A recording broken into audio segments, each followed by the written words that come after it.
Hey, what's up, family? It's Master Trainer Solomon Pratt, and in this video, I wanted to give y'all some insight of things that I want to learn from me being a personal trainer for 9 years. So these are the cons of being a personal trainer.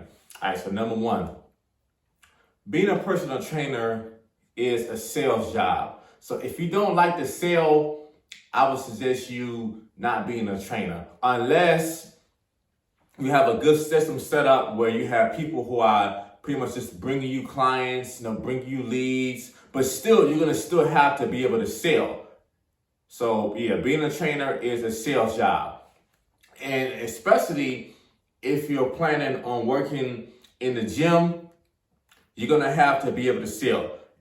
A lot of gyms will give you clients, but then it's going to be at some point where the gym is going to want you to go and be able to at least get your own clients. And even if still having your own clients, you have to still be able to entertain that client, because you have and clients want to be entertained too. That's the secret part about being a trainer that most people don't know. So why should a person stick to, have you to train them, week after week and month after month and year into year? So really being a trainer, people are buying into you. They're buying into who you are, so there's pretty much nothing new under the sun. So, so they're buying into the process as to how, you're the coach and how you can lead them and guide them. And they're pretty much buying into the person that you are. So number one, being a personal trainer is a sales job. So especially, if you're working in the gym, this is the main thing that you see a lot. Like a lot of trainers don't like working the floor. So working the floor, what I mean is, like myself, I used to work at Export. So I like working the floor because I get to meet new people, and I also sell bands. I got my own band, so I will be able to go and sell my products, and that's what I did when I was working at Export. So for me, working the floor was great. I get to meet new people, sell my products, and I was able to make, they had something that we call the PTX. It's when we would go and pretty much, just pull the client off the floor and then give them like a 10, 15 minute or like an hour workout and make $10, and then pretty much just, try to get them to buy some sessions. So that's what we call a PTX. So I like the fact doing PTX is that I didn't have to come in and train, 12, 13, 14, 15 clients a day. I could just come in when I wanted to come, and I could just still, have my own personal training business on the side.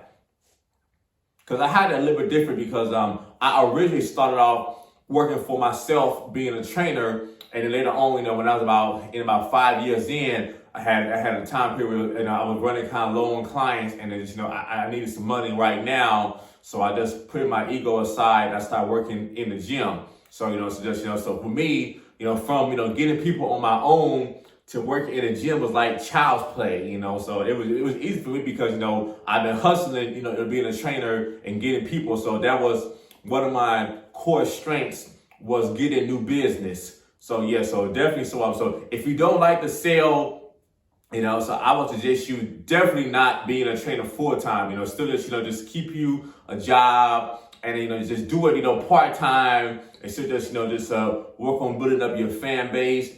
But being able to sell is crucial. Actually, really, being able to sell is crucial for any business. So being able to sell is the foundational skill of any entrepreneur. But it's pretty much mandatory being a salesperson. So so that was a long number one. But I wanted to give y'all all the insight so you can really feel what it takes to be a trainer. So that's one of the cons is you have to be able to sell.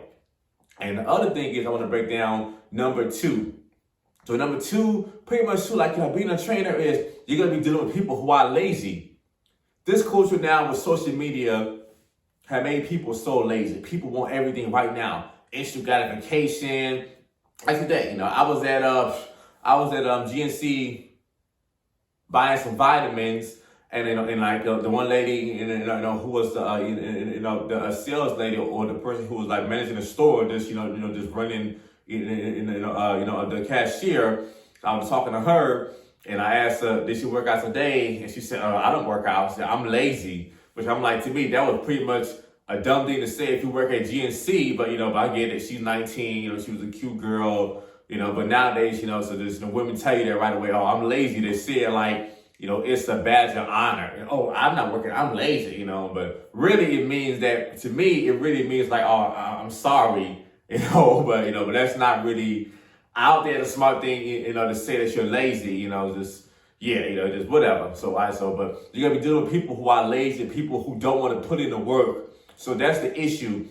Because like a lot of your time being a trainer is gonna be, getting people inspired and holding them accountable to go and do what they said that they'll do. Because getting fit it's pretty much like a 24-hour commitment.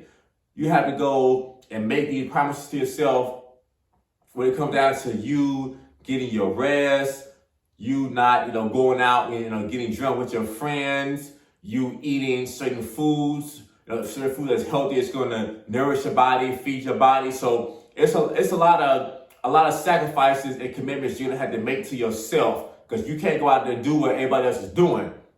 So especially when somebody is paying money so they can get more fitter. So a lot of people are lazy, and then they don't want to do that. So you're gonna be dealing with a lot of people who are lazy, and this goes right down to number 3. But there are people who are full of shit. So on my channel, I like to keep it real with y'all.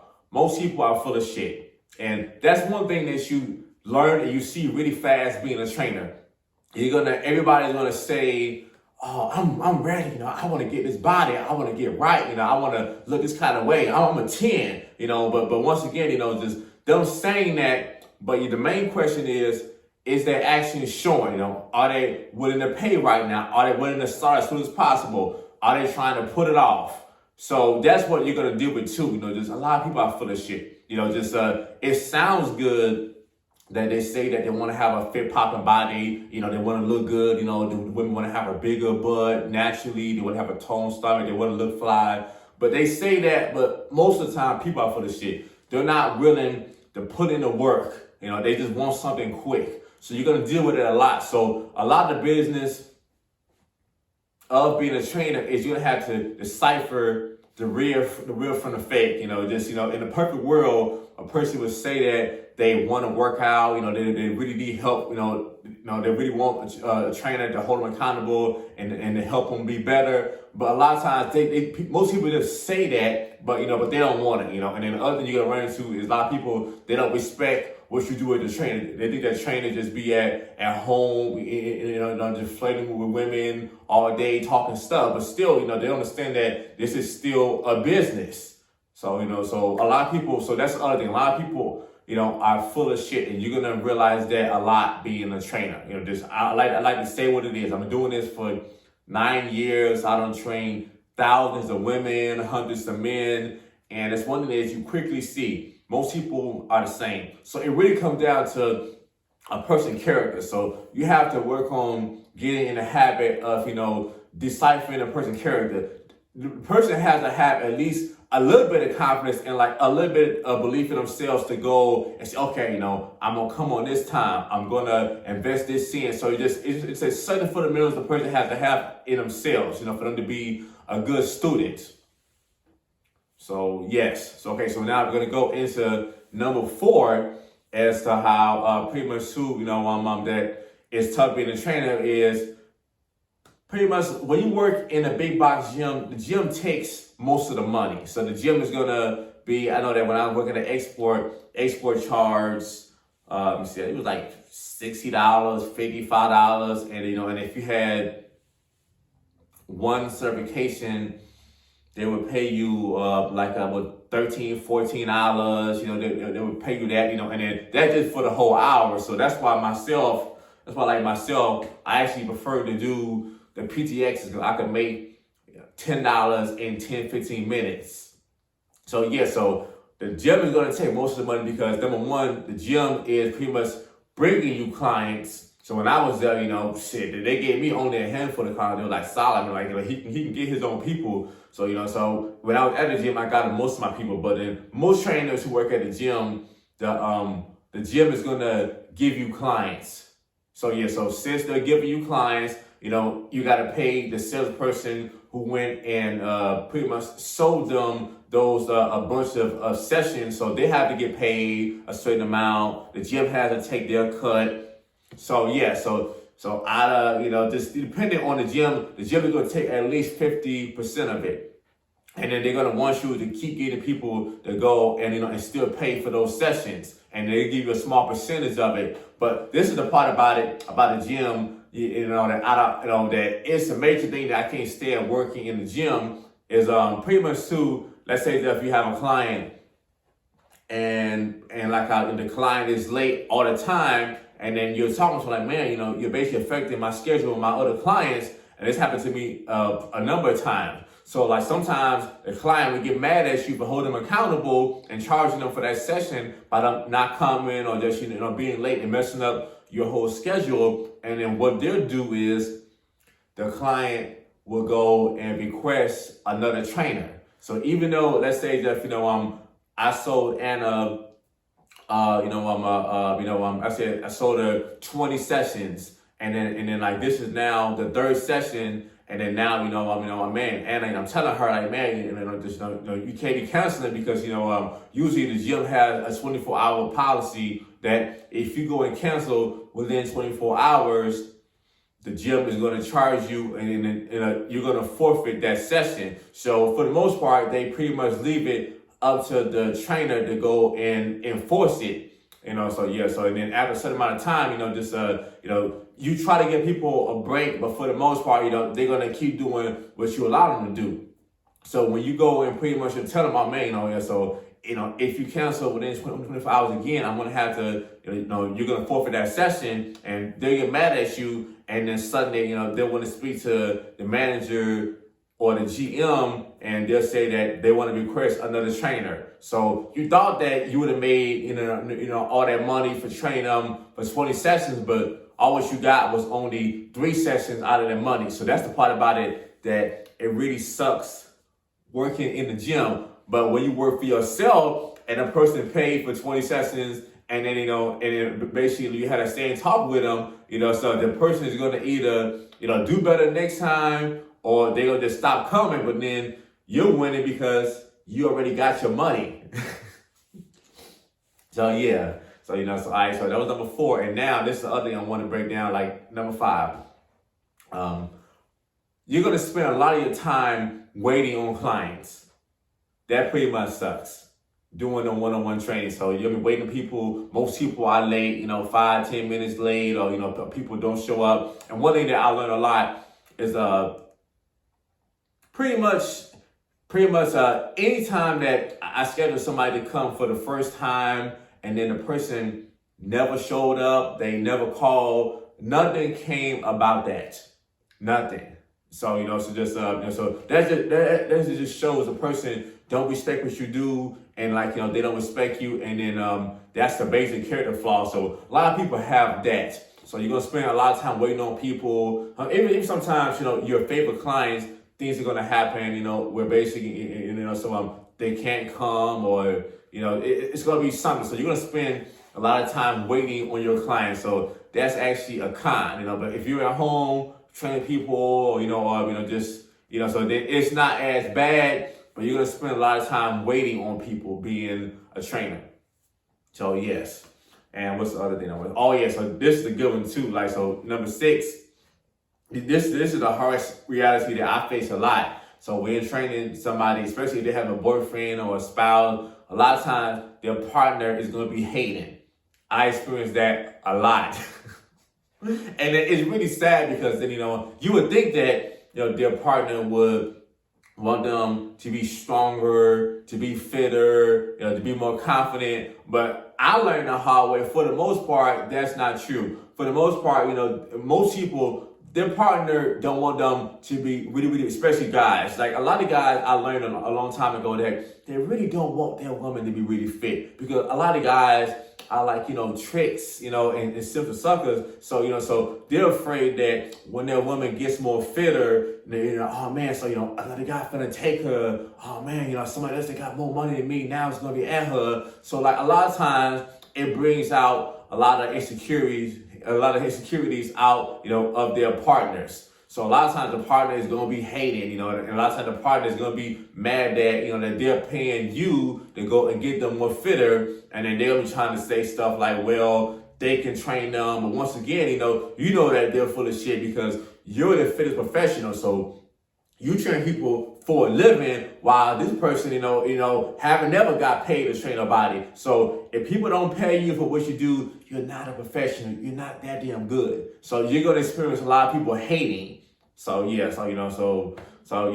that's the sad part about it. So just, so I deal with it a lot. So usually this one thing that's kind of funny about my circumstances. Usually it works out the best under two circumstances when I'm training a woman and she has a boyfriend or a husband. Most of the time it works out best when she just don't tell a husband or boyfriend she got a trainer, or she just say, man, I don't care what he think because it's my money. So, so I'm paying for it. So those are usually the best situations that work the most. Sometimes every now and then, the women that have a cool, boyfriend or husband where, he like, man, he's smart enough to see by his woman getting fitter, she'll be able to do more stuff around the house. She'll feel better. She'll have more energy. She's going to look better. He's going to enjoy it. He's going to get the benefits of our hard work. So sometimes you do get, a spouse that's smart enough to go and pick up on that. But you're going to deal with them hating. Ooh. So that's the other thing, that I didn't realize how bad it can be. There's other people that I wanted to train that I couldn't train because their boyfriend was hating, their husband was hating. It's just that it was affecting their ego. But once again, somebody who trains a person for a living is a professional.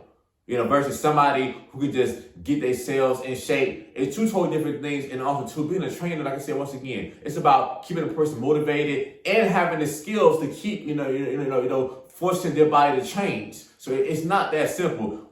We make it look simpler than actually what it is. So when you're being a trainer, you're really being a therapist, kind of like a doctor, and also a psychologist. All this stuff, so a stylist too, with me. And then also two of them, I give my client relationship advice and business advice. So I do all that for my clients. And also too, I keep them styled with my gear, so if you have my Solid Fitness World hats and my shirts and my bands. So yes, just you're going to have to do a lot of different things, especially as if you want to keep that client. So it's all about you adding value to that client life. Yeah. So that was number 6. Now, so this is the other thing about it is like pretty much being a trainer, you're not going to be able to go on vacation like that because your main thing is to be available for people when they want to train, whether it's before work, after work. So whenever you go on vacation, you're not getting money unless you actually have online training, which I actually also have that too. It's where, I train people on my app. So whether I'm on vacation, I can still train people and make money. But if you don't have that, if you're only doing one-on-one, your pockets is going to be suffering because, you basically have to be there to make money. So that's the toughest thing is that you have to be available to train people. All right, so that's cool. Now we're gonna go back to number 7. So this is a good one too. So there are like so many flaky people. So that's what you're gonna deal with, So people, I had some clients, and I would tell like, man, I can't. It's like my business can't depend on how your wife feel, how your husband feel about you coming to train. It's either are you coming or not, So and especially as if once you get to the point where you're basically working for yourself, you can't just, if you don't produce, you basically don't get paid. So people don't respect and really, really get that. Or really, for the most part, people just don't care. So, it's just, when people say that they'll come and then they don't come, that's money and time you could have spent prospecting, getting other clients, doing other work, working out. It's so many other things you could have did with that hour besides wait for them to come or the person just didn't even show up at all. So you're going to deal with flaky people. So you're going to have to have some policies where you're going to charge them, or for the most part, just don't even deal with people. If a person's character is that messed up, don't even take them on as a client.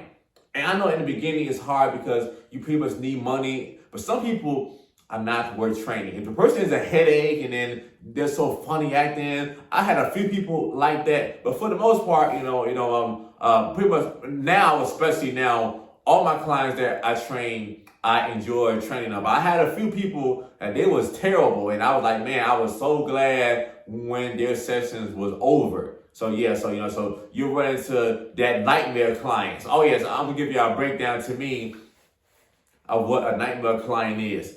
It's a few different types, but this is number one. A nightmare client is a person who always cancel all the time. They're full of excuses. It's like pretty much too as if it's time to pay and they got some sad sobbing excuse. But number one, somebody who pretty much cancels or just don't do their workouts, and then they're just full of 1,000 excuses all the time. And then sometimes, and this other thing you're gonna run into being a trainer is a lot of people, they think that personal training, they say, well, personal training should be free.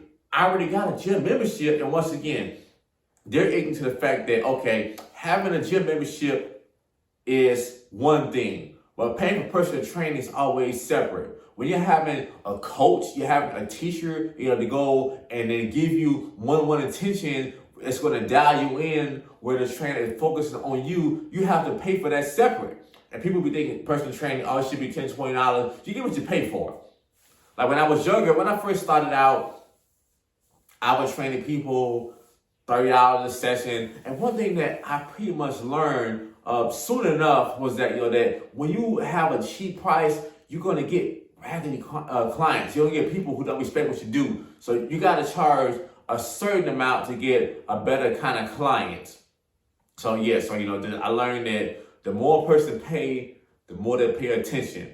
So you're gonna get people that they pretty much don't respect the business, or just they just don't want to pay. So that's irritating. So so now we're gonna go. Oh, and this is a good one too. So number 8. Number 8 is you're gonna deal with other trainers, especially if you're working in the gym. You're gonna deal with other trainers hating on you. So you might be the trainer that that you basically teach boxing or yoga, and then pretty much too at this time you're getting a lot of people who actually want that, and then some of the other trainers that they're gonna be upset that that that's your specialty. So so you're gonna deal with that, or it's gonna be trainers that they're gonna be mad that that you're good at the sales part. You're good at retaining clients. So you're gonna have to deal with other trainers, just seeing your strengths and wishing that they had it. So that's about but that's just how it is. And now let's go to number 9.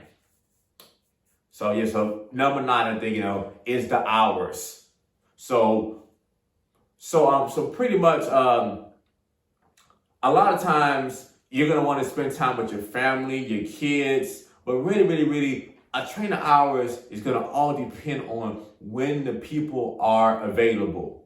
It's not all about you, especially, like I said, once again, if you're doing one-on-one, it's all about you being available to train them when they want to be trained.